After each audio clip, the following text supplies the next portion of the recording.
I was just a little bit busy with things, but now we're good to go. And yeah, I wanted to start with the gameplay docs. Gameplay docs are here.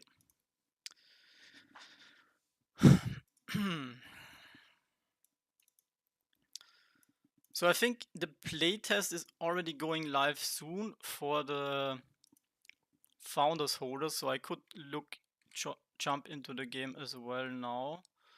I'm just quickly checking here on the Discord.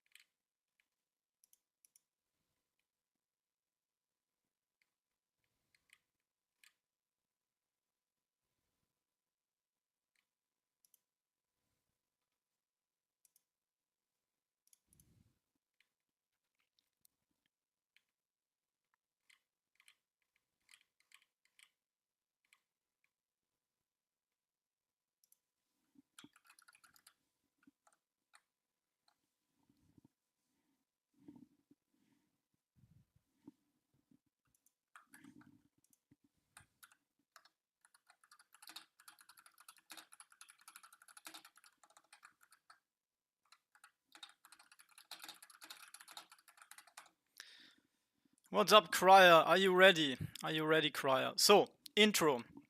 For anyone that's new to Cambria, risk to earn. Risk to earn on the Web3 side. So, there's quite a lot of investment that you can do in the game to earn more, but also to potentially lose out. But also in the game, you have to risk. You risk your gear, your character, your equipment. You risk if you go for longer hunts, but you can also get more rewards. And also if you carry more, you risk more. So we go into all the details later, but yeah, it's pretty fun for all the new guys. Definitely worth to give it a try. We hear the basics: kill monster to get the artifacts. So that's the most common ones, the artifacts from the monster loot. But there's also curios and gems. Curios you get from mining and stuff, professions, and then gems, they're a bit rarer. And that's what we're after. There's also reward multipliers. And yeah, that's the guy that you need to talk to give the rewards to. And you get royal favor. Let's see if there's something new on the rewards page. We can check that out maybe also later. But yeah, 95% of the pool is going to silver held. So silver is usually fluctuating during the season. At the start, it's very valuable. Then there's usually some kind of exploit or bugs where people exploit. So you don't want to hold on to too much silver during the mid game.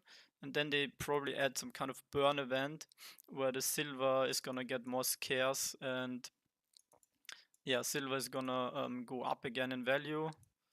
Yeah, they have more spending opportunities, so the price pool could be quite a bit higher.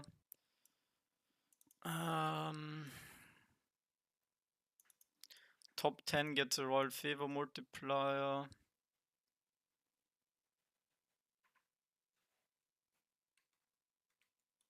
Okay, we know all of that from the last time.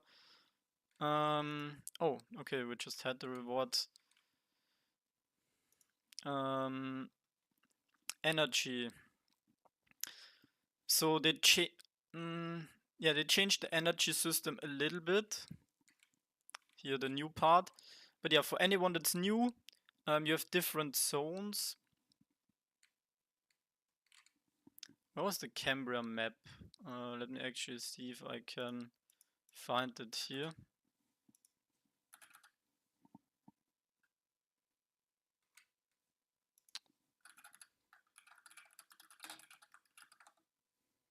No.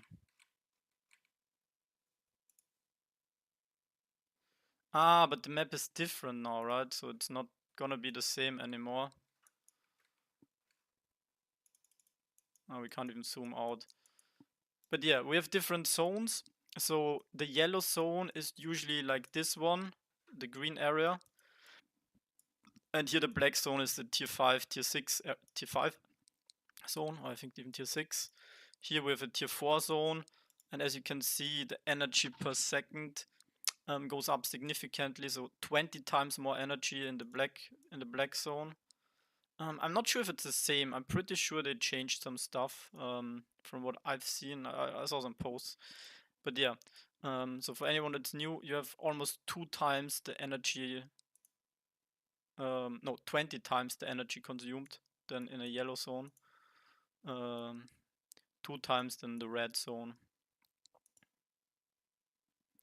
But yeah, the best rewards are in the black zone.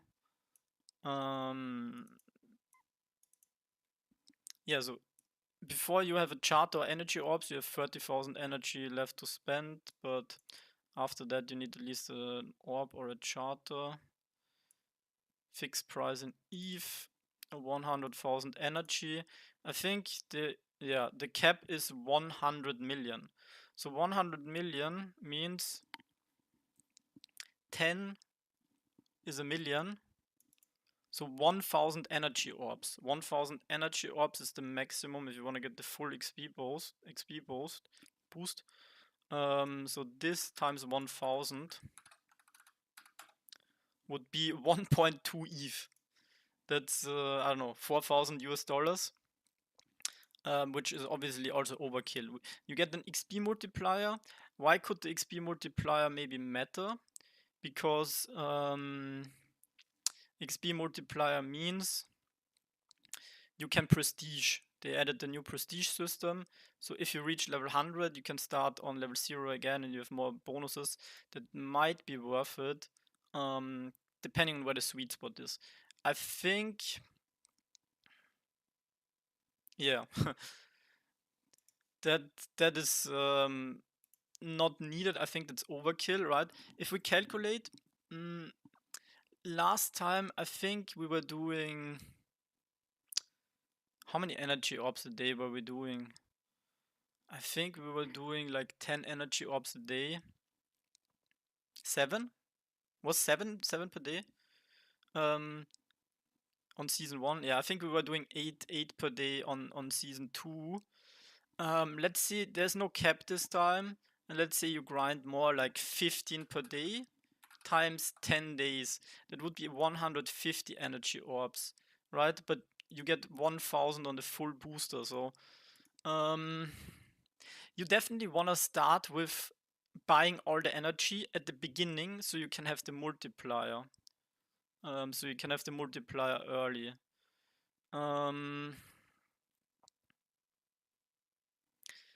But where do you actually get the multiplier? Yeah, I was actually looking. The 20 million looks interesting. 20 million kind of looks like good. I don't think you need more than 50 million. Like a 6x multiplier is crazy. It looks linear. Oh, okay, that's good to know. I mean, you can go crazy if you have that much XP, but what does it really give you, right? You're gonna be capped anyway. It's only gonna really be relevant if you want to prestige very often, but that also costs silver. So yeah, with 150 energy orbs, we probably have enough. But let's say we do 200 orbs. 200 times 100,000. You would have the 20 million. So that means you could even use all of the energy until the end. So I think somewhere between 20 and 30 million base energy for the start could be good. Yeah, it doesn't really look that linear. Yeah, I'm thinking I might do like 300. How much would it be in ETH? It would be 0.03 ETH. Oi, oi, oi. So that would be like $1,000. which also would mean I could play more and burn more energy. It's gonna be a big grind then. Man, this event sounds very unhealthy. But yeah, for the energy, we will need to make some decisions early on, right? Because you want the XP at the start. There's no longer an energy cap of 160k. They went crazy here. Yeah, to play the round, they have the new charter tier system, so that's also important. 4 tiers.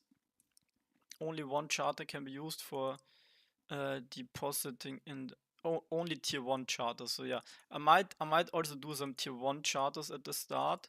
So we need to look at the budgeting and be clever what we spend on energy orbs, what we spend on the charter.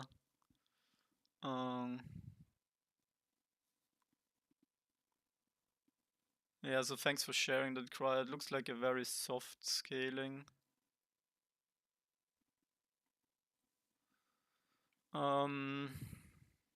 So let's go over the different charters. So we need energy orbs and charters.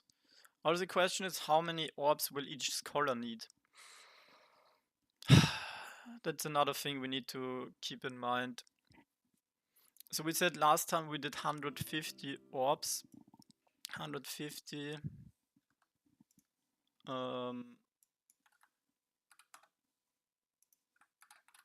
ETH is worth more now this time as well.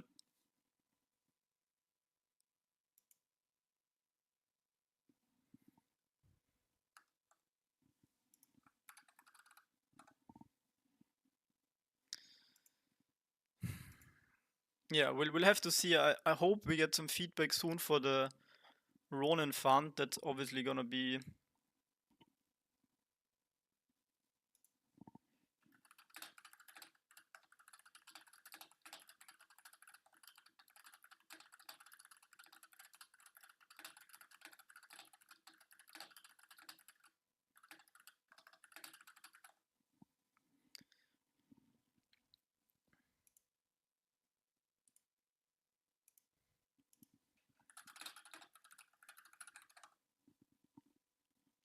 a lot of math to do, yeah. But I'm used to it from Raven Idol. But yeah, the tier 2 charter basically matters if you want the airdrop multiplier, right? And the tier 3 has the bonus listing, bank space. Oh, and the energy multiplier only counts if you have a tier 3. Okay, that's good to know. What I don't understand if there's anything good other than the flexing that you get from tier 4.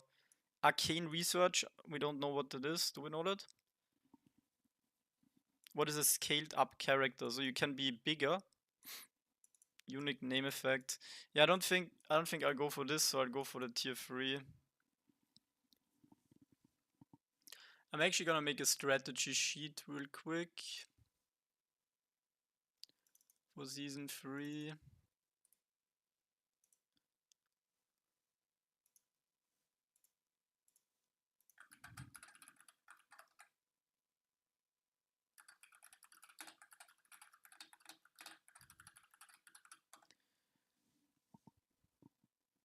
Okay guys, we're doing a season 3 mega sheet here.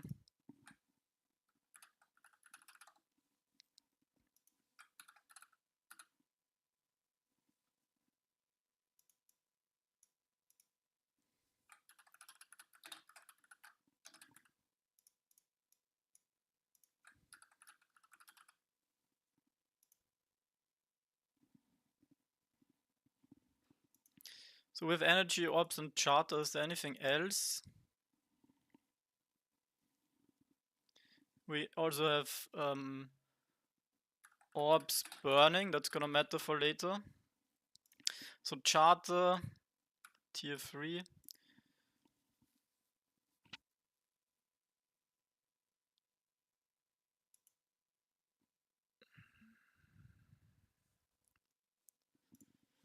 Energy orbs, big brain power activated.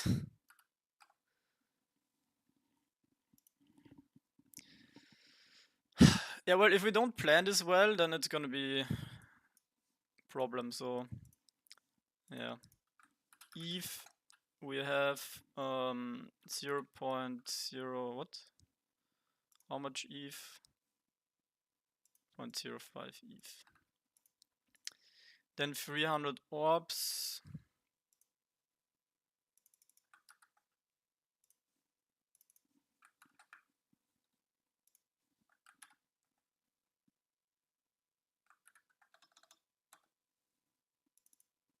Why isn't it working?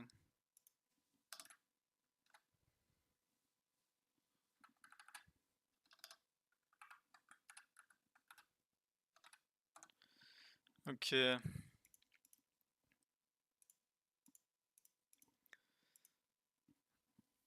Then we have scholars.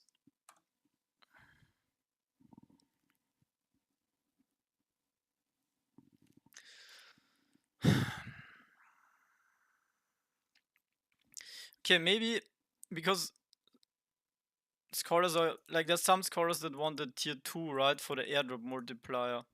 Maybe we need to factor that in for the different scholarship models.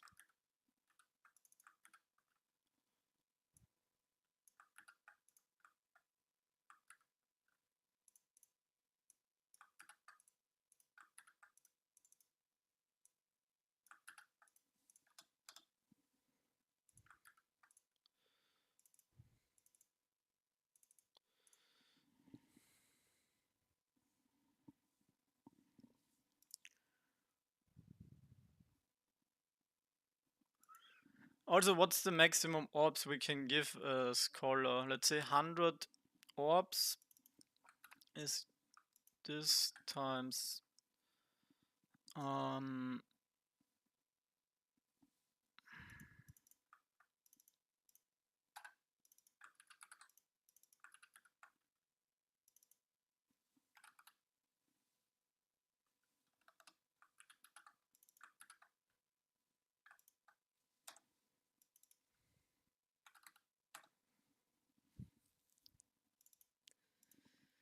say we give them a tier 2.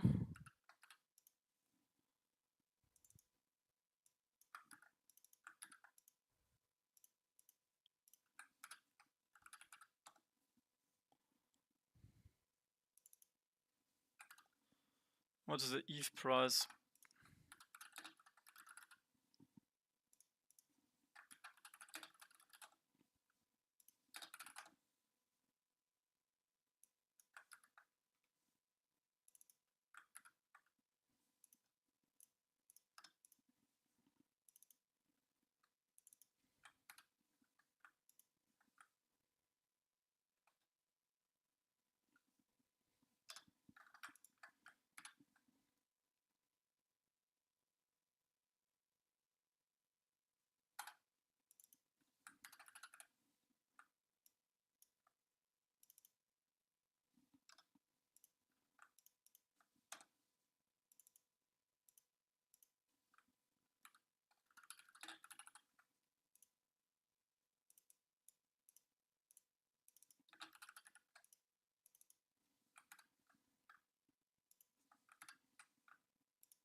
Okay.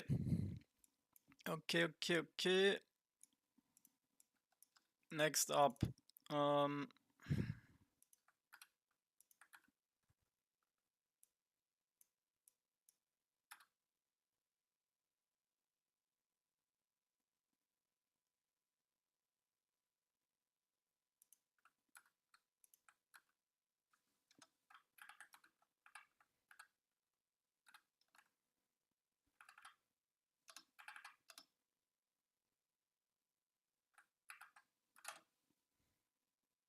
What? 18 ETH?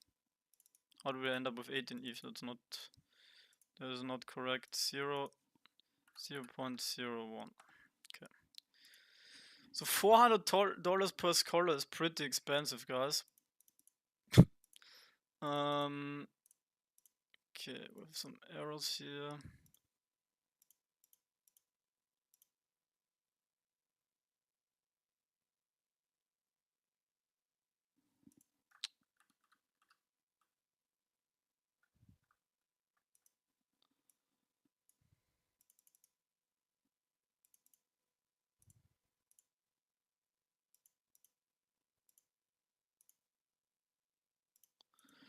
Hello, who? What's up? Okay, okay, okay. So if I pay for one, man, why is it like this?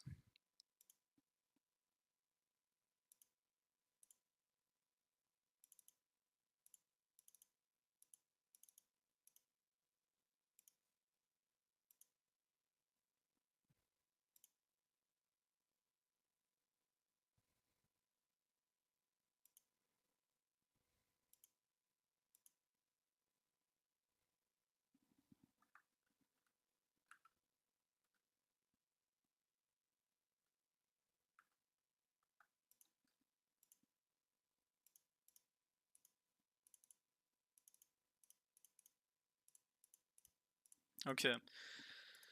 So we need to think about the budget per scholar, right? It depends a little bit on the total funds that we have, but $360 per scholar is already poo. Already not so bad here. Also orbs burning, I think last time I did like $500 or something.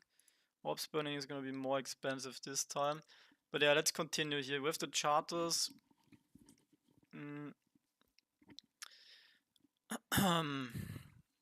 Ruined dungeons. This time more. Yeah, this time is gonna be crazy because there's no energy limit. This time is gonna be a bit insane.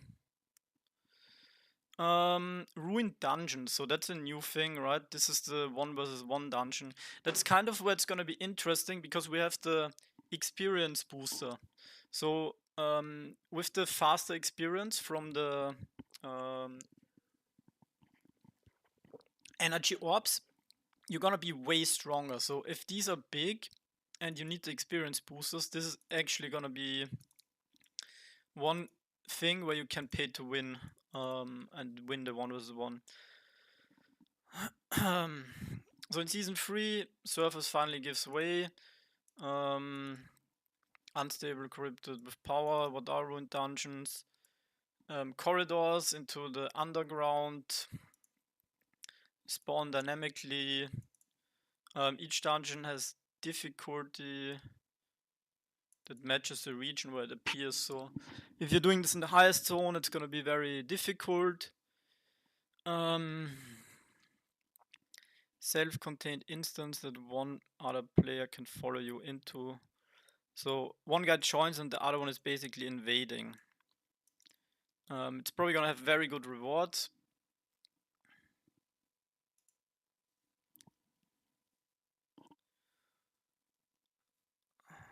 Mini boss encounter. Marks. So that's a new thing, right? The marks you get in this. Entering a ruined dungeon changes the appearance of the entrance. Oh, so others know that you're inside. That's important detail to know. So you either know, okay, I'm the first, I go in there. Maybe you can even finish it before you get invaded. While you are being invaded, artifact drops will be reduced. So you want to go in, grind artifacts, and when somebody invades you, there's probably a message. You're gonna have to react and fight him instead. Players can destroy 3 of the soul crystals to kick the invader out. Okay.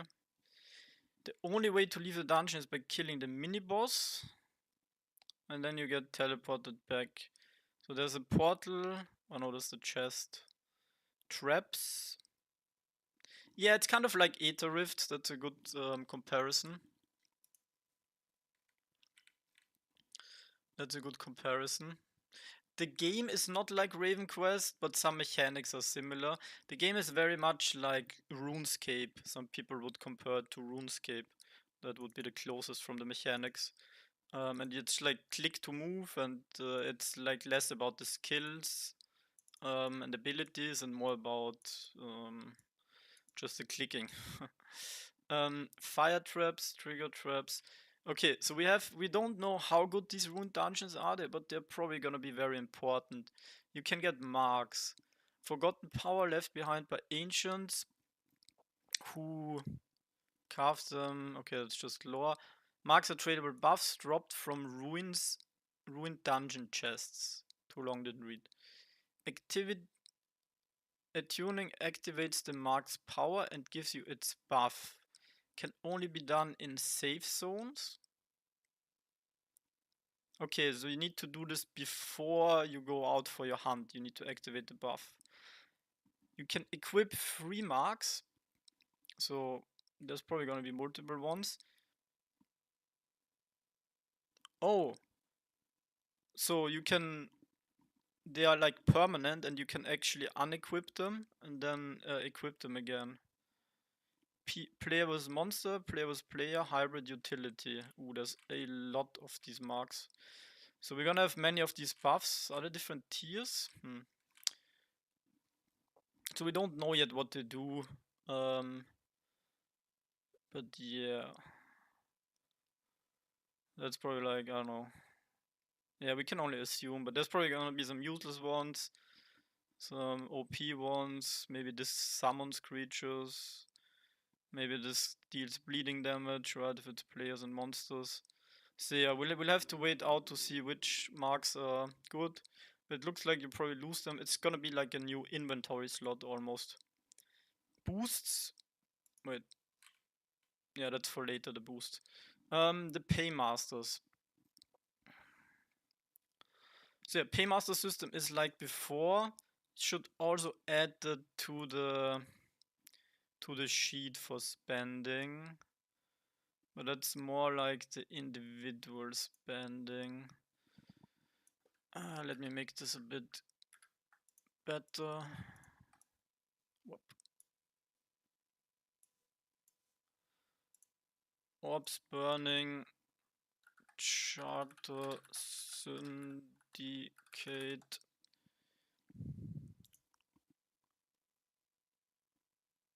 Syndicate vault. So it's tier 1 charters. And basically, I don't know. What the fuck is that? Yeah, it's a new thing from season 2. So basically you can buy tier 1 charters and you get we go over it maybe first and then I'll do the calculations. So you can buy charters and with a charter you can give to a player so he can play, right? Or you can burn them in the syndicate vault. You can deposit them. And they give you a share based on the total rewards. But if you're one of the first to do so, you also get a share of all the future purchases. So I think that's where it's explained. So there's a 13% tax on everything that any player in the game farms. And you get silver and royal favor based on your share of this pool. Every 5 minutes, pro rata based. Exceptions: sponsored guild members pay reduced tax on a guild standing. So yeah, that's for the top guilds. There's the reduced tax, and the founder NFT holders also pay reduced tax.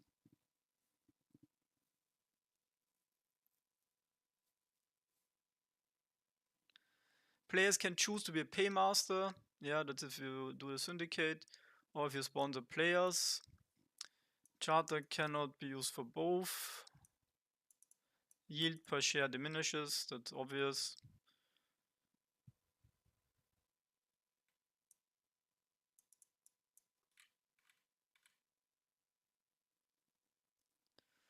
So yeah, it's pretty straight up, depending on how much you put in.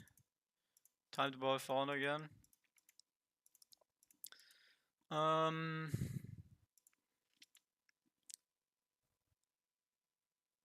So yeah, charter syndicate. Let's say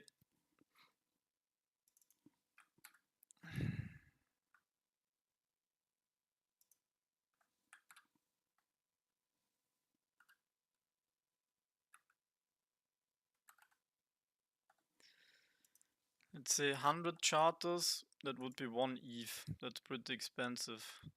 10 charters would be 0.1 ETH. The lands give a multiplier. We get into that later, but there's no gameplay use for the lands from what I know yet. but they give a multiplayer on the airdrop reward, and with like the second best multiplier, I think. Paymaster can mint charters and deposit them into the syndicate vault.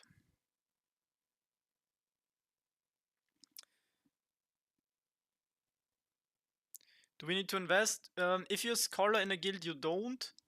But yeah, if you wanna like play with your own funds, you have to invest. And you need to. That's why we're preparing. You want to be smart how you invest, right? There's many ways you can spend, and if you have a limited budget, you need to allocate it in the best possible way. Charters cannot be withdrawn once deposited into the syndicate vault. Yeah, so it's a one-way street, right? And we already actually read through that. Right.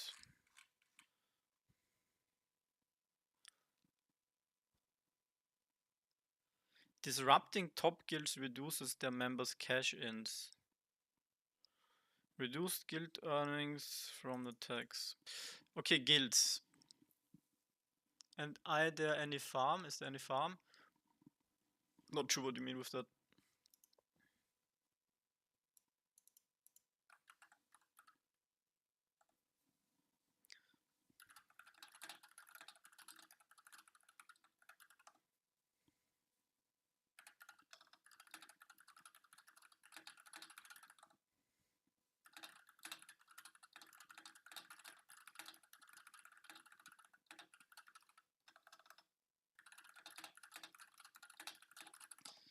Yeah, of course, there's some way to earn just by playing. So, Viceroys, a guild leader who commands blah blah blah. Yeah, that's me. Yeah, you basically earning the airdrop already. Viceroys gain status the following way. So I have the founders NFT. Create guild blah blah. Charter slot. So I need at least a tier 1 charter for every guild member. Sponsored players occupy the slot. Share royal favor. Yeah, and if they leave, they get reverted. Players who own their own charter do not take up a slot. They join freely. So yeah, the reward split minimum 5%, maximum 80%, and you can set an energy orb limit. So you can actually do the energy orb limit per player, which is pretty interesting. Custom earning split. So maximum 5, minimum 5%. Yeah, Patreon. I don't know if that's relevant for us. But that's like a co-investor in the guild basically. Contribution tracking. Yeah, that's for the patron. The paymaster taxes. Guilds are ranked on the 24-hour leaderboard. Guilds that are currently in the top have less. So there's a bonding curve. 8 to 10%. Default is 13. So I think, is there some examples? Yeah. So if you rank 1, you're actually in 0%. Rank 10 is 7%, 20 is 9. The tax matters. I think top 10 we definitely want to be. So basically, like if you're in a top 10 guild, you paid 5% to the guild, but you also get 5% back because you reduced. Is there any video tutorial? Yeah, so we're going through the documents right now. The next step would be then to go into gameplay, but it's a very theory-based game, so that's why I'm first gonna go over all the documents. So what's new? Guild leaders can figure the energy orb limit for each member. That's really good.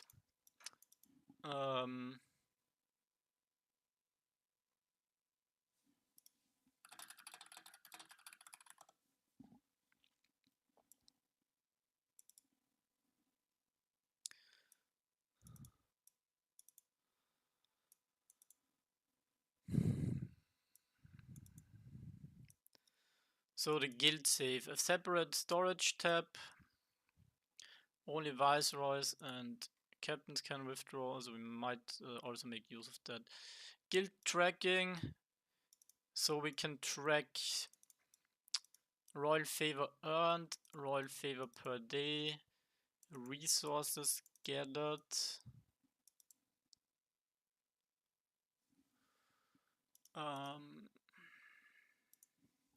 Resources gathered, that's interesting. It's actually very interesting. I'm looking forward to seeing how that all works.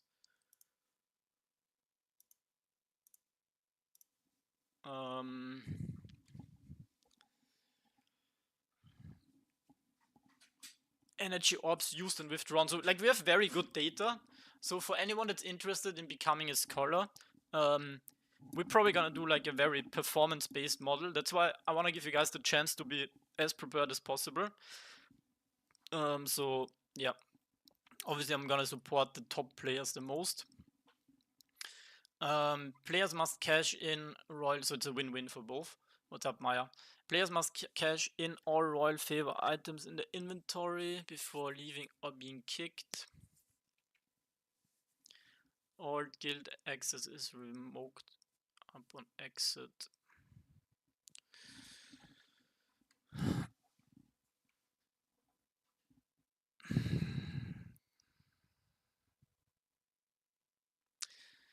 Sponsor most efficient adventurers, monitor activity, adjust splits based on performance. Yeah, the new system is good. Split the returns from the orb. They benefit from, yep, guild chest, coordination. Okay, yeah. The guild system is pretty much the same. They just gave better opportunities. We just went over the marks, the boosts. They added new boosts, which is pretty cool. Do you have a guild? Yes. Join the Discord, check the announcement. The new boost system introduces new expedition boosting buffs that make each expedition feel different and more exciting. Random consumables that drop from monsters from players. Oh, that kind of sounds new. And yeah, opening chest was very good in the past. Only work for your current run. They disappear if you die or enter a safe zone. Tier 4 boosts can turn you into a monster.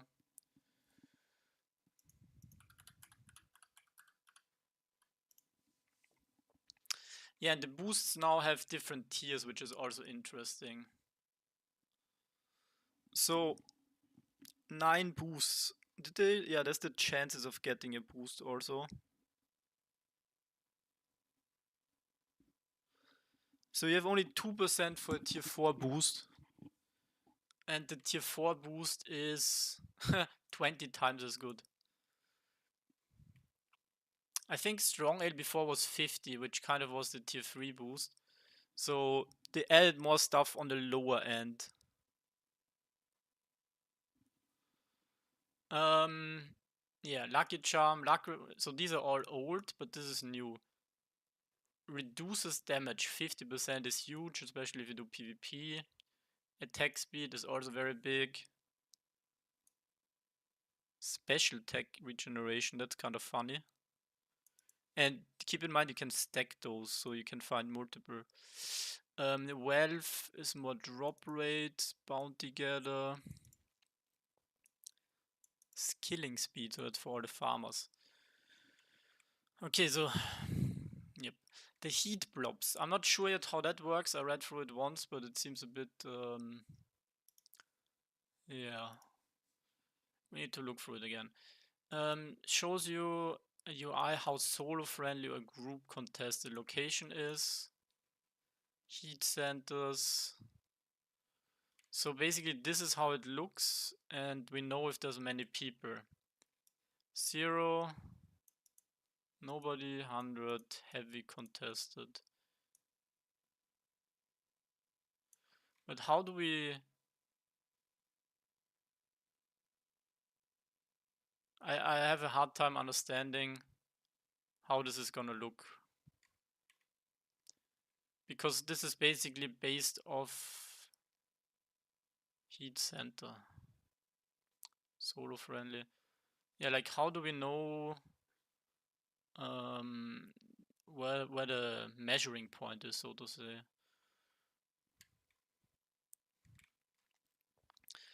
Remote errors are farther from civilization. Fewer points, more exploration. Yeah, so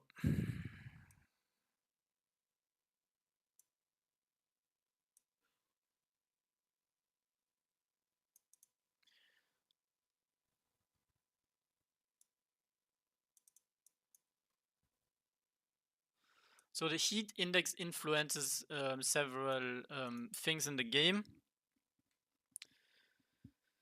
So remote bias, contested bias. So that's interesting. Was it neu? I'm going through all the stuff, so just watch. So remote bias, contested. What's a remote bias?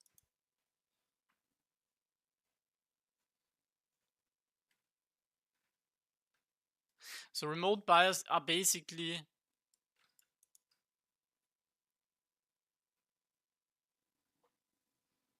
the heat index influences several subsystems dynamically. So basically, what's low heat and high heat?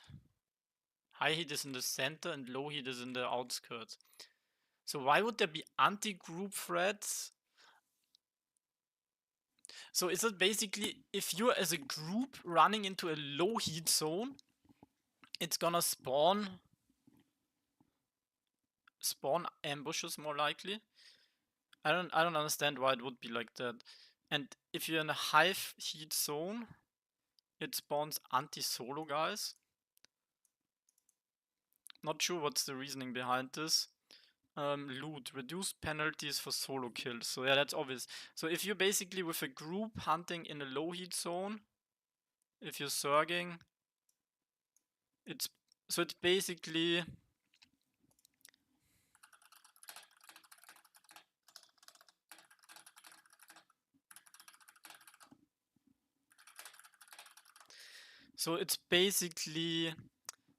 anti-group mechanics. Fundier, hello. Yeah, we're taking notes, we're writing everything down. Today is the preparation stream. We're going through all the theory.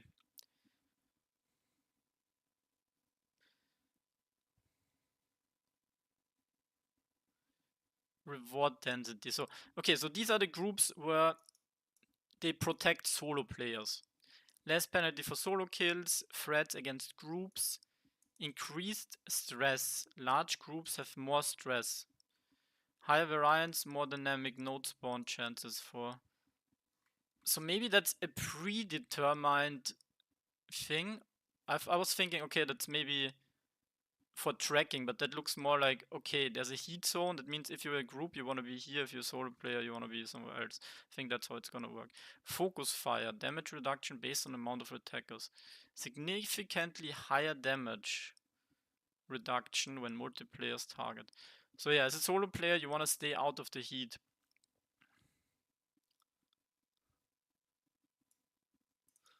And in the heat zone, you have more damage with focus fire. Higher average tier, stronger density.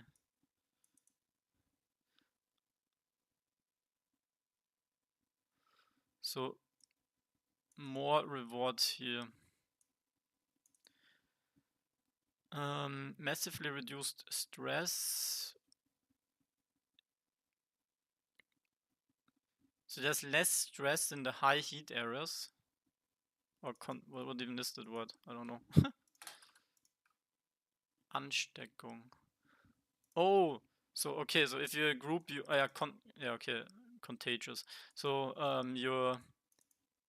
if you're next to a high stress player, it's not so bad in a high heat zone. Okay, so basically what you need to know for the heat zones is high heat you can go there with your group, with the Zerg. Low heat, you're much safer as a solo player. Heat comes from heat sources placed. Ah, okay, now here's the explanation, because now I understand. So basically, 2 heat sources in Dreadfort and the Wilderness Hideout. Okay, so that's interesting. So there's basically set zones for these heats with the radius.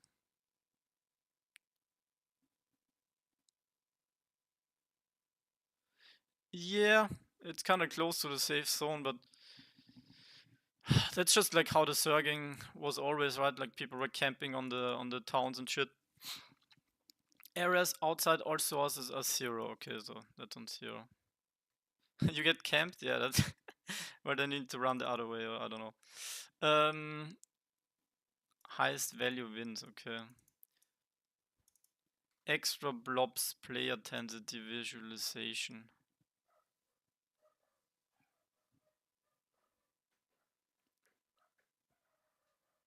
So yeah, blobs are additionally, right? They are basically reactively. So the heat zones are basically given by the game, and the blobs are based on how many players are there, dynamic. Yeah, obviously if you play solo, you want to be low heat. Blob scales, blah, blah, blah. Yeah, we know the blobs.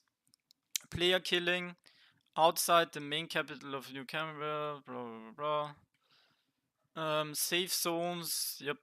So cities and settlements are always the only safe zones. If you die, it depends on what tier you're dying. Tier 2, you keep your gear, but you lose durability. Tier 3, you keep your equipment, but you lose...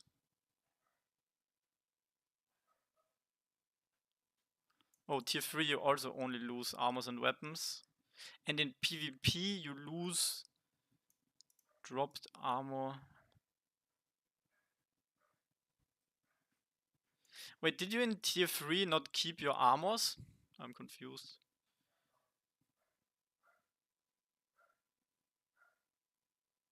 Oh, it's PvP and PvE. Lose all but the most valuable item.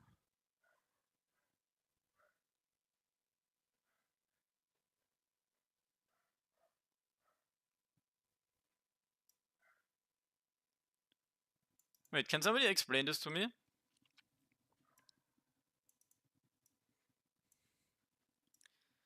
Lose all, lose all, lose all? Tier 3 you lose all items? Was it always? Oh yeah, it was like that. I was thinking, I forgot about tier... No wait, tier 1 zone? There's no tier 1 zone.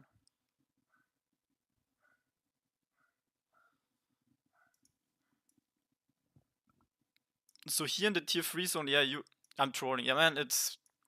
My brain is not working. So yeah, I think here we have a tier 4 or tier 3. Wait, I need to get to the door. I'll be right back. 1 second.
Alright, guys.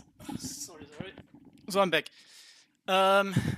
Tier 1 is green zone. Yeah. For some reason, I thought you don't lose everything in tier 3. But maybe, yeah, it's only... Can you die on purpose to monsters so you don't lose your stuff? Or if you get tagged by a player, you're automatically losing things? I think that's how it was.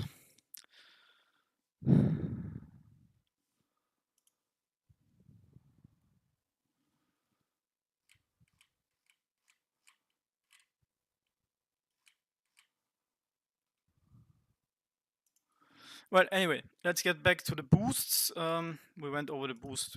Huh? I'm on the wrong tab. Killing players, yeah. So, you only save against players in the tier 2 zone, which is the green, the light green. Important. And TP restrictions is on tier... Can't TP, but TP out anytime. It's so fun. Home teleport is the channel and TP is the item. Can't unless teleblock. Yeah, so the TP item. I don't think I ever used it in the last season, but I carried it with me. The more players are involved, the more likely it is to have the gear savior triggered. So yeah, that's kind of a random thing that can save you. Stress on aggressive action when engaging. That would Skull marked outlaw if you're not already red named. You get a significant amount of stress. So if you skull up on somebody, or if you kill somebody that has no skull, basically you're getting stress. Does not trigger again until you're out of combat for a while. Yeah, so if you're in a longer fight, that's fine. If you keep attacking different players with breaks, then your stress is high.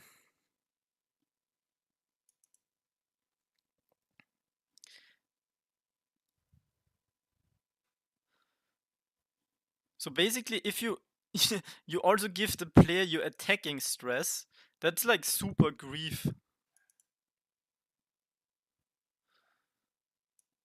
So if like multiple players team up on one guy or skull up on him, doesn't he get a ton of stress? The higher your reward index, the less likely it is for items dropped by player on death to trash. Meaning more rewards dropped. So a high reward index means you drop more items. Mao Nani, hello, what's up? Scales from 10 to 50. So if you have like 10k reward index, you only trash 10%. It's kind of crazy. Yeah, so you don't want to kill the weak guys with no loot. You want to now even more kill these big pinatas. Consequence is the skull. We know that already. They added the energy, no regeneration to the skulls also. 4 hours, that's still the same. I think you can still buy pay to remove it.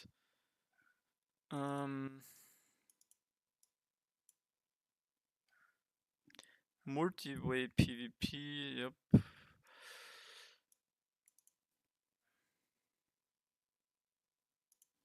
Okay, other changes. There's no other changes. So that's kind of the season 3 in-depth details. Let's quickly go through all the other stuff. Wiki page is in work, cheat sheet. So yeah, that's more for like the new guys. If anyone hasn't played before, you have a weight system. So if you're on 100% weight, your movement speed is reduced. You need to be careful with that.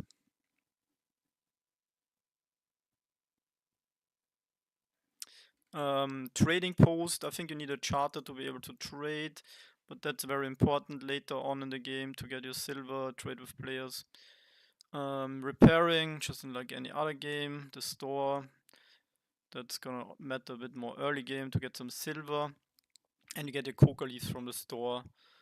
Coca leaf is still the same. XP lamp. How did we use the XP lamp?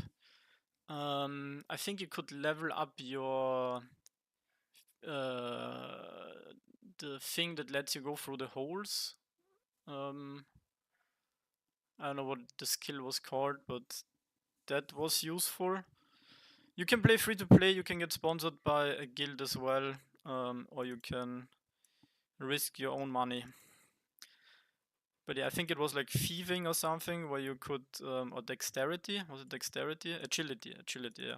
I think that's what you want to use the lamp on to boost it to get access to the, was it like 86 or something high in the tier 5 zone? At some point, experience lamps were also high in silver, so we need to keep that also in mind. Then the threads are still the same. What spawns threads actually?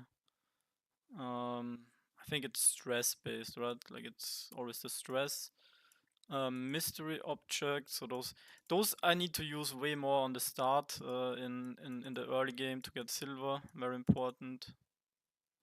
Stop leaking good threads. Well, that's the whole point of the stream. Preparation for our guild. Several ways to shorten your journey across the world of Cambria. Yeah, teleport. Yeah, I didn't use them that much, but they can be okay. So the home teleport you always have, and the others are items. Obelisks are for just teleporting around the map.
Okay, let me get back to it in a second.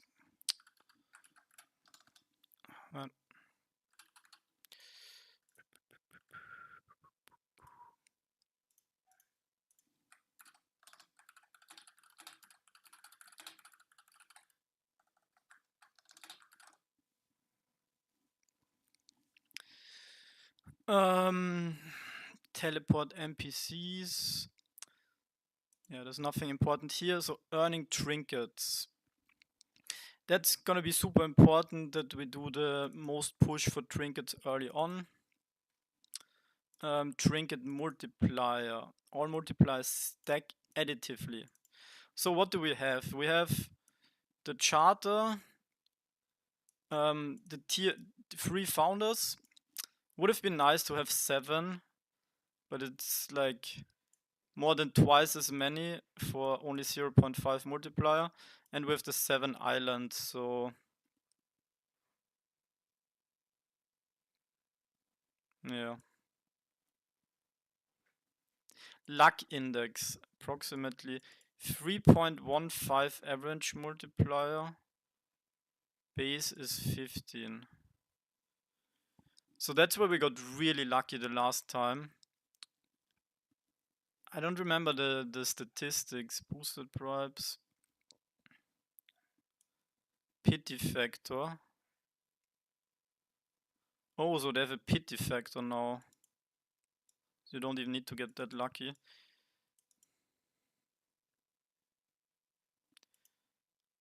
Yeah, islands were revealed. I posted it in the group. It was 2 tier 2 and 2 tier 1. Yeah, we had 100 luck, but how do you remember how many? I think I did like $400 or something, like 40 energy orbs. I mean, no, it was like 100 energy orbs, so $1,000, something around that. No, highest island is tier 5, yeah. But the tiers don't matter for the multiplier. I have the 7 times multiplier, and this one, and then the tier 2.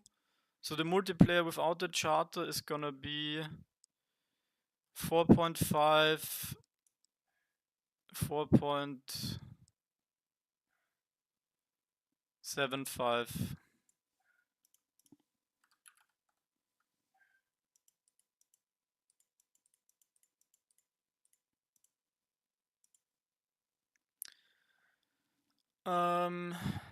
Yeah, the luck, we went over that. Earn 2 to the 10 trinkets.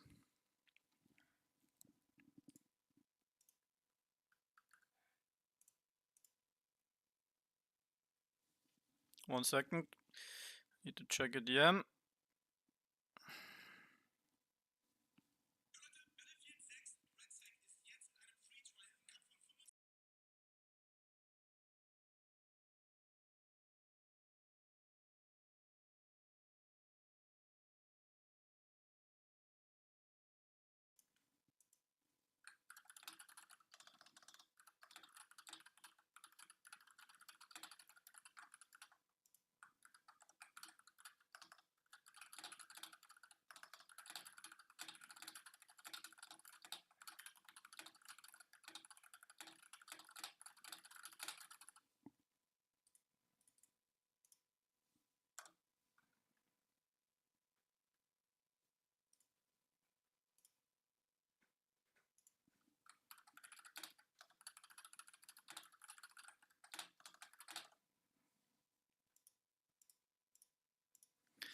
Alright. Yeah, tier 4 would have been... I actually bought the tier 4 land. I bought the tier 4 land. I was FOMOing a bit. I don't know why. But it's gonna matter in the new game. Okay, prize pool distribution. We already know about that. Yeah, I don't know if it was smart to buy tier 4 land. It's like right now, actually, tier 1 is probably the most efficient for the multiplier. See the season 2 breakdowns. Oh, that's actually interesting. What do we have here?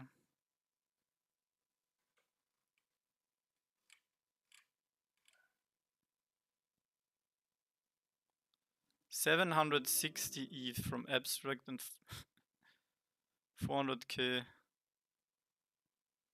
Ron. So season 2 was a 1.3 million.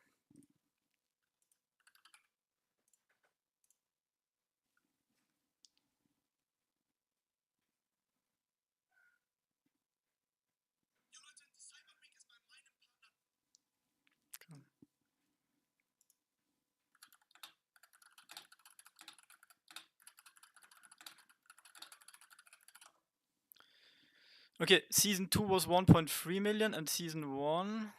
Oh, it was... season 1 was way less.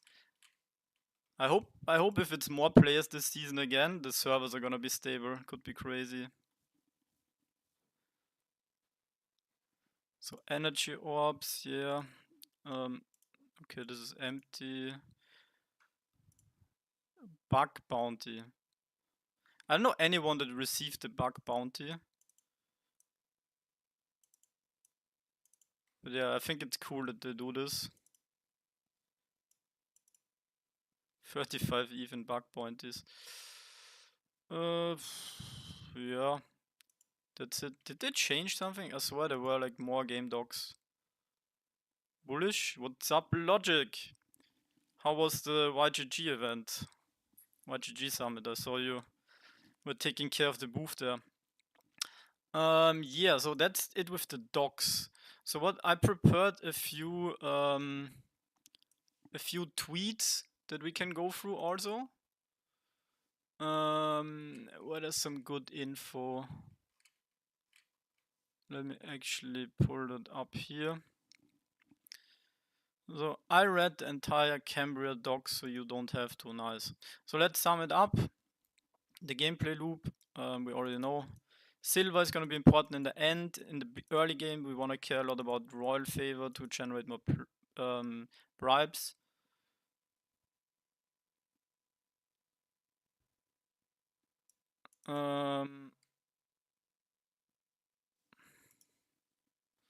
Yeah, we can check later about the land.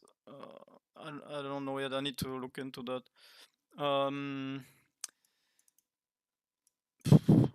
The prize pool, 95 to the. So yeah, I feel like people are gonna spend way more this time, which could make the prize pool bigger. Leadership, sponsorship.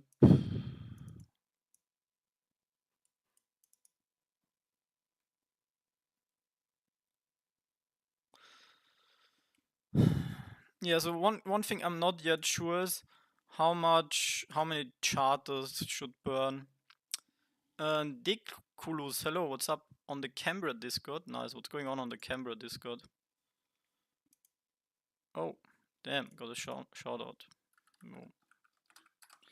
So yeah, we went pretty much through the raw docs, but we're still going to go through some useful tweets and stuff from community members to just digest it better. And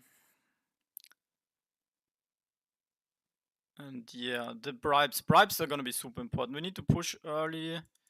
I don't know if it was like that, but you need to open them 36 hours or they stop generating. So people I don't think can hold so much back. Time to get to 5. Yeah, I think like this time with like a very large guild. I need to see how many funds we have for all the scholars, but it's gonna be a lot bigger this time. Yeah, the energy drain. I mean, everyone who's played before knows. You basically don't lose any energy in tier 2. That's where you level up your skills. And tier 3, 4, and 5. Did they increase the tier 3? I know many people like who have some sneaky tier 3 farming spots, which could be interesting. But yeah, we'll have to see how much royal favor the mobs also give. Because they always balance tweaking a little bit during the season. Sometimes tier 4 is better, sometimes tier 5. We're gonna have to test it. So yeah, that's important, the charter. You get basically energy worth 2 energy orbs per day from a charter. So over 10 days, that's 21 energy orbs. 21 energy orbs. 21 energy orbs. How much is that in ETH? So yeah, basically charter is very efficient for the raw energy compared to orbs. Because right, that's even the base charter. Costs less than that. But yeah, we need to make a good plan for the whole scholarship model. There's way more levels to it than I expected with how much you can give each individual scholar.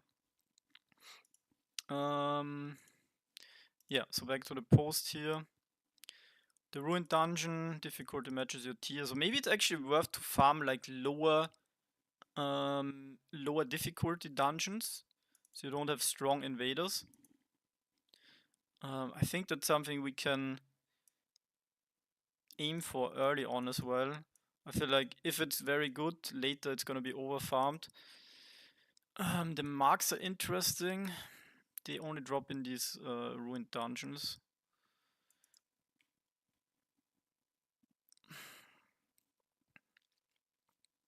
Yeah, for the paymaster, also kind of need to make a plan how much we're gonna invest here. The guild system we know. The ranks. Yeah, this heat thing I'm very curious for. So basically it's just, okay, everything is low heat by default. So it's mainly about the high heat zones, right? That's where there's kind of be many clusters. I'm thinking, is there any advantage for big clusters to be there? I think there's increased drops, right? So I'm not sure if you can be sneaky solo player and farm there.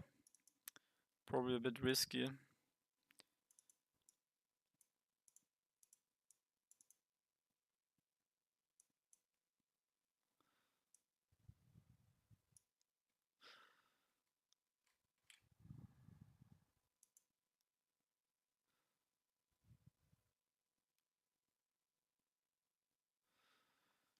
So actually just burning one energy orb is very good value because it's on average 3.15. No, but it's starting 15, but that's what you get as bonus, right?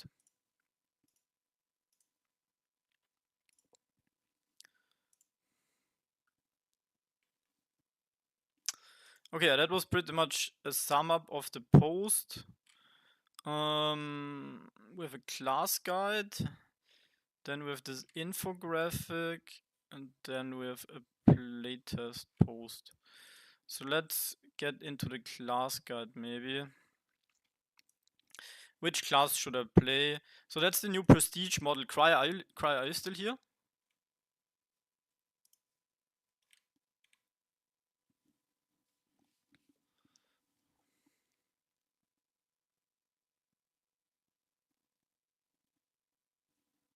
Nice. Yeah, that's one important change they added to the progression.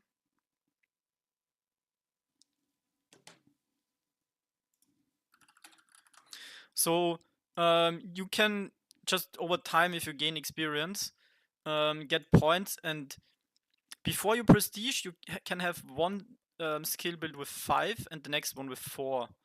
And they give you these passives. I think they give you 1 or 2 active skills as well.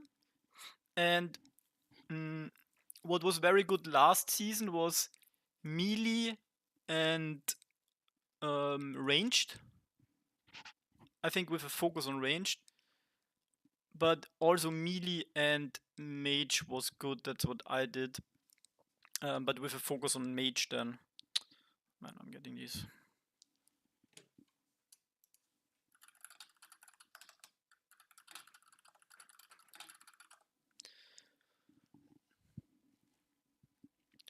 But yeah, there's a prestige system which you reach if you're level 100, and then you start on level 0 again, and your things go up.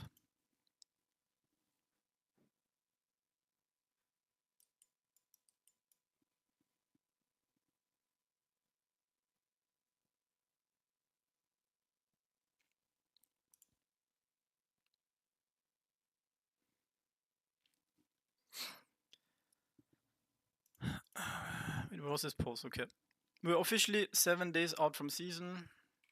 No, I was on the other post. Huh? Yeah, here's the post. Okay, you have 9 mastery points. Yeah, so 1, 5 here, 4 here. It doesn't make sense to go like, I don't know, 3, 3, 3. That's not good because the good points are like on the 4. That's where you get your actives, and then you have a super strong passive on the 5. So yeah, here's all the buffs you can get.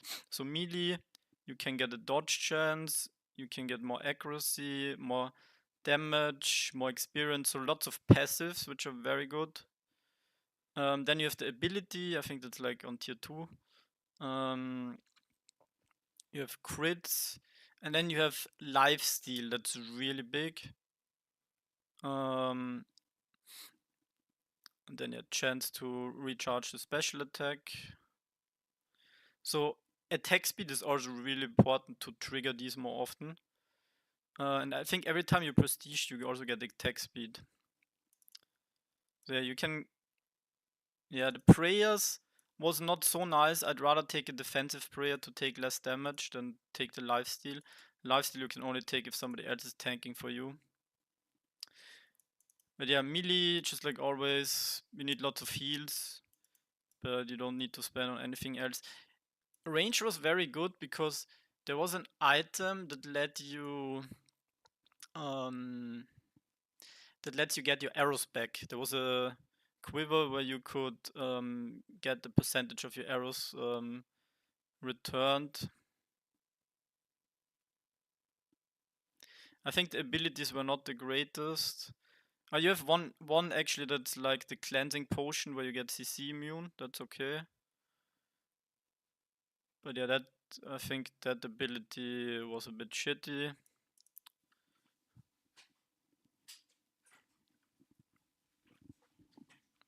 Yeah, the trap was not so strong, I think.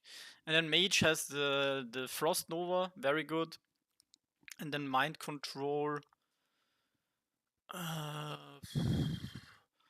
think that was kind of give you a big boost to nuke the players, and on monsters it yeah, does the Mind Control.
Okay, first you get a replacement for your auto attacks. Wait, where are we at?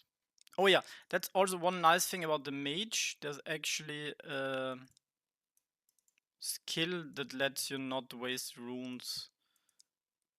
I'm not sure if we used it. I think we were using the fire runes for more damage. Yeah, if you're farming high tier, definitely. Maybe in the very early game that one makes sense. But yeah.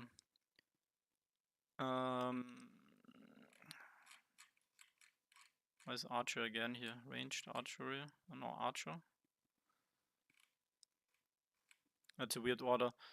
But yeah, the Archer, I don't think he has the special backpack. Yeah, that's the archery backpack, obviously, that they also have. Okay, we know the pros and cons. Archer is just good for kiting, right? Hit and run. And yeah, it's expensive. The arrows cost you stuff. And you need good gear. But it's also good at fighting mages.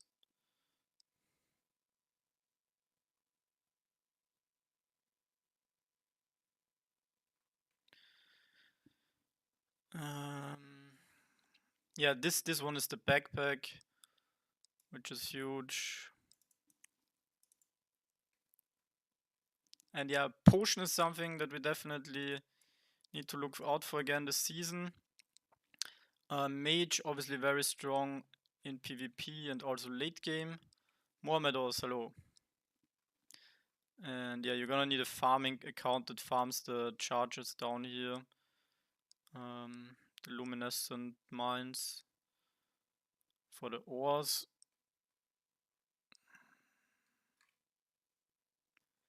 Free utility spells.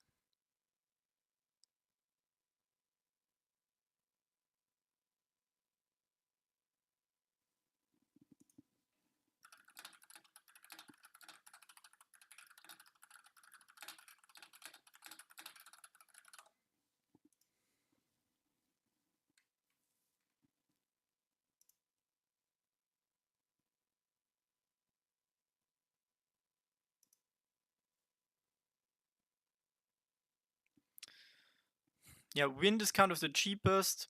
Fire is very good DPS. Earth is also good DPS. And then, yeah, ice is more for the stuns, or water is AoE. AoE grinding.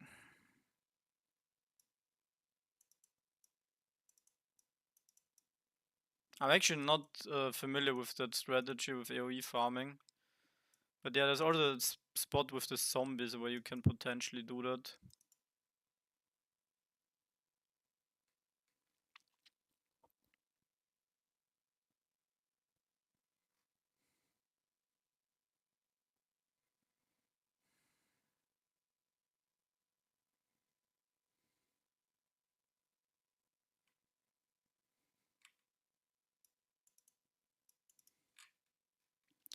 Melee is a bug-friendly class.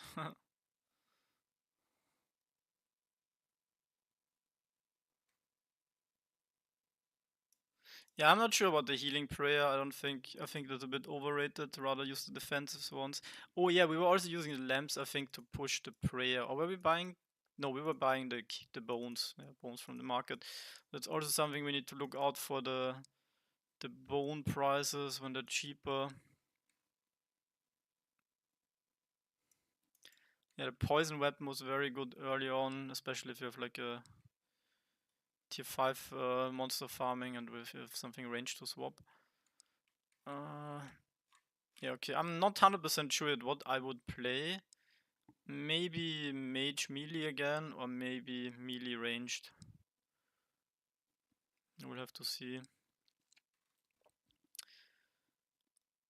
Okay, let's have a look again at this info post.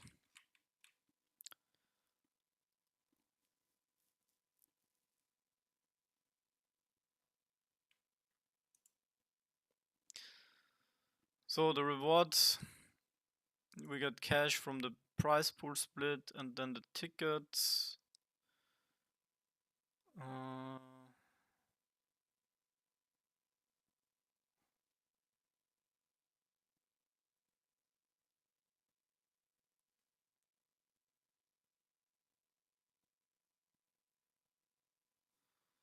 Oh, I didn't know that tier 3 and 4 is not going to the prize pool. Interesting.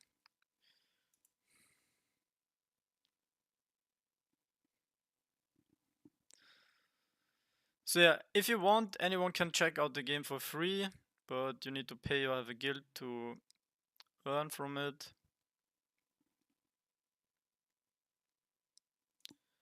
You can be on Abstract or Ronin, both works.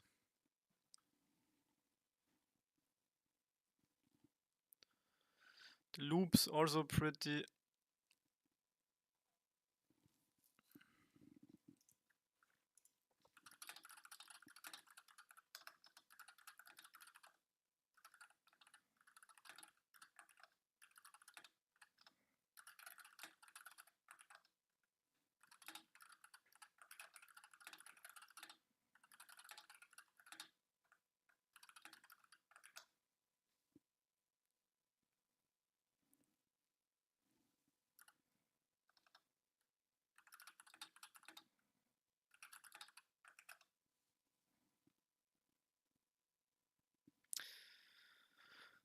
So silver loop. Yeah, silver usually is expensive in the beginning, then gets cheaper in the middle, and then expensive in the end.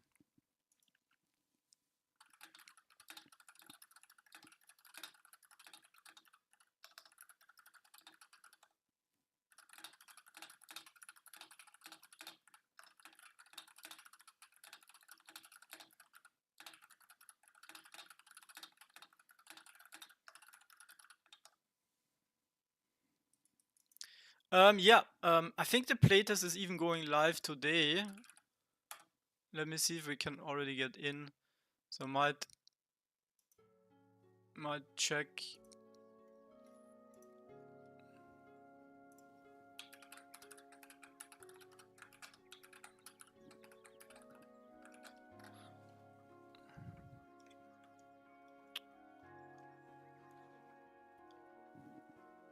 Oops. No, where's my cam bugged?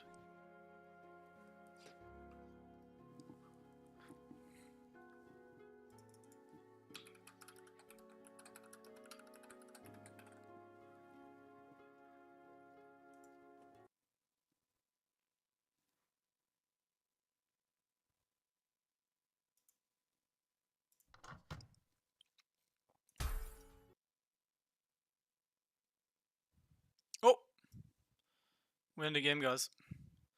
So yeah, we can check out the game. No, it's Duel Arena.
Yeah, I'm not sure what's going on here, if we can get in or not. But yeah, let's look back here into the docs. So, a bit boring here, just the earning part. What do we have here? Paymasters and viceroys. So, paymaster is again the passive earning stuff, where you give away the charters, and here you can sponsor players.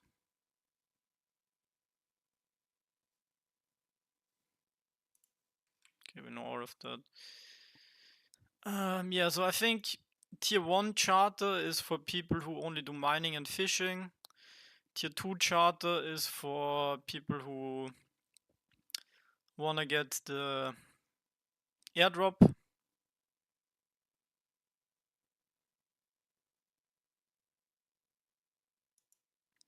And yeah, tier 3 charter had some quality of life stuff like bank space, energy balance multipliers, we need that. Trading post order, no fee. Yeah.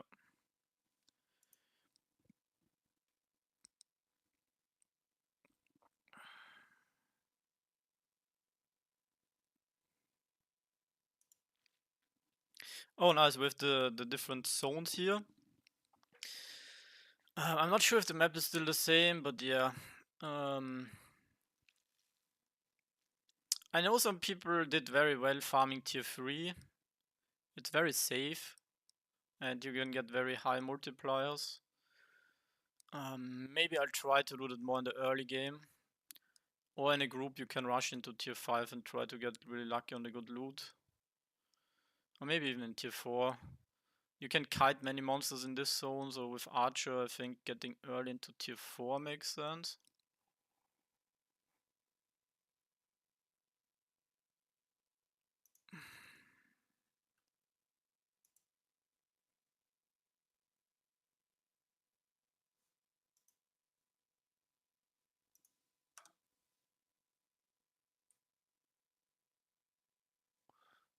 Yeah, I don't think this works.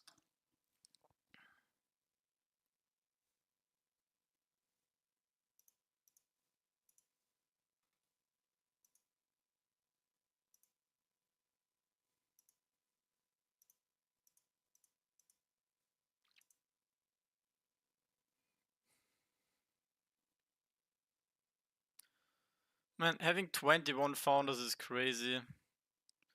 It's hard to compete with that.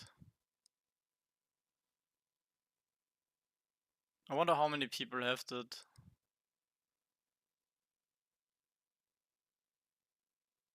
It's basically 3 times as much as the 3x multiplier, but you only get 1 more. But it's big. It's kind of big. But yeah, we have 3 founders and 7 islands. It's not bad.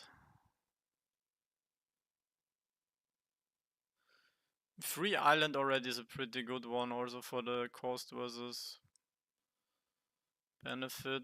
It's 0.1 more with the 7.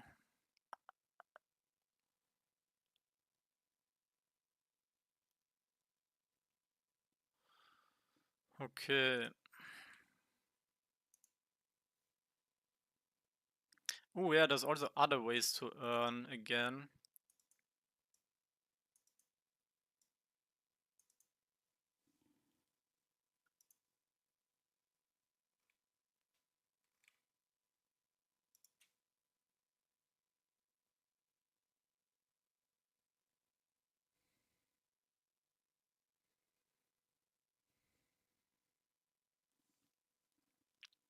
What is that website UI?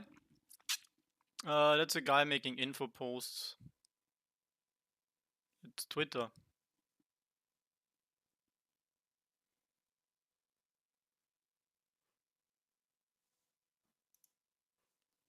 Cambria? It's bugged, yeah. Well, I'm not surprised. Playtest is always bugged. But you need to go to the lobby link. That's where the magic happens. Yeah, we cannot enter the world.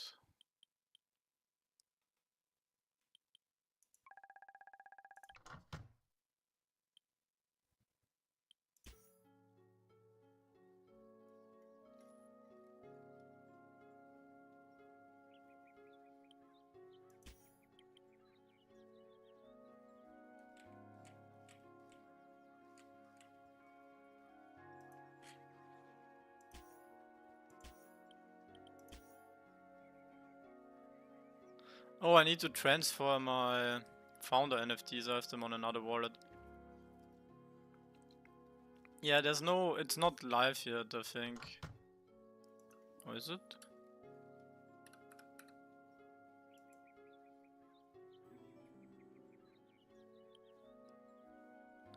I have no idea what's going on.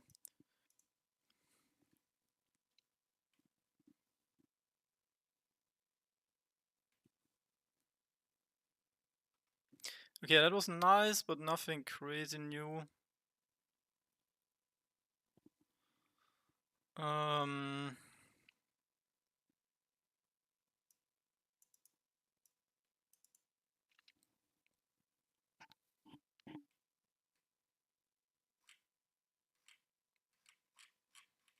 Wait, that's not even... Yeah, okay, we've already read for that. Yeah, I think first we need to know the budgeting. I think the Ronin fund is gonna be important to see how much we can work with here for the scholars. And Butko beginner's guide. Butko number 1. Wait, where's the guide? Oh, on Sunday.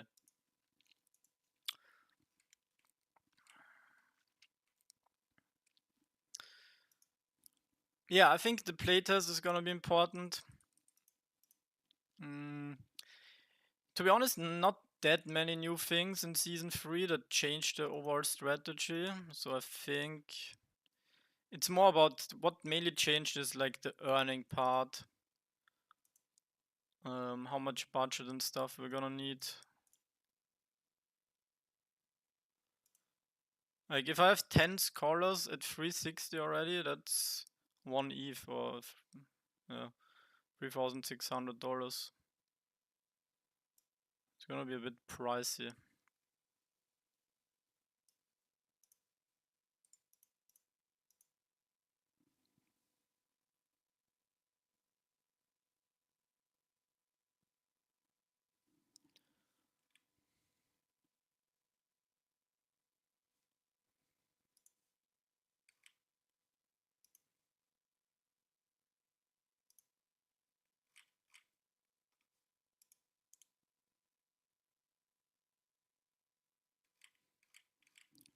Oh, so that was fake news about the early playtest.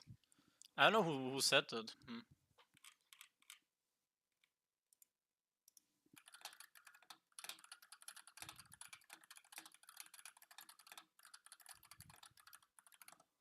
One thing that changed is that farming in tier 3 will have the same drop rates as farming tier 5.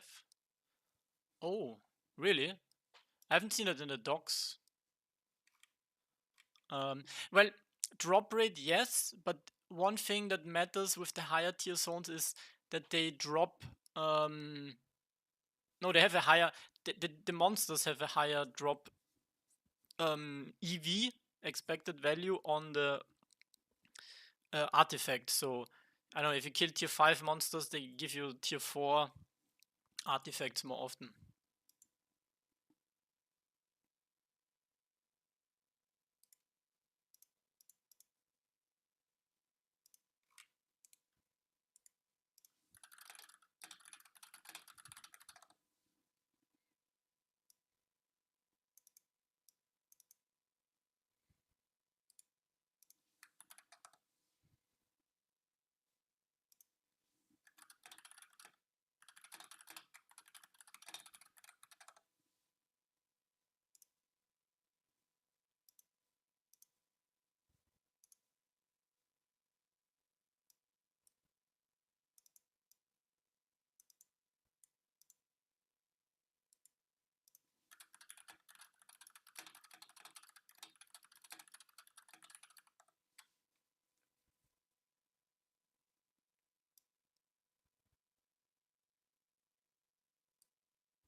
When I first look at 2 dogs, it was 520 energy per second. Oh, would be cool if they had a global raid boss. Oh man, I hated like fighting these bosses when there were other players around. It was always so annoying.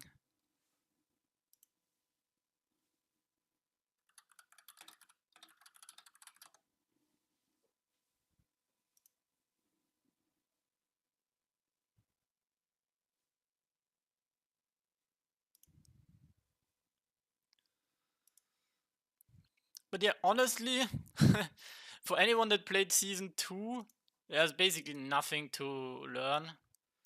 It's more about the budgeting, how you want to approach that with the spending. But yeah, guys, I'm not gonna be live for much longer. I still need to finish some stuff at work and do some other things. But tomorrow is gonna be very important. Tomorrow, same time, 17 or 5 p.m.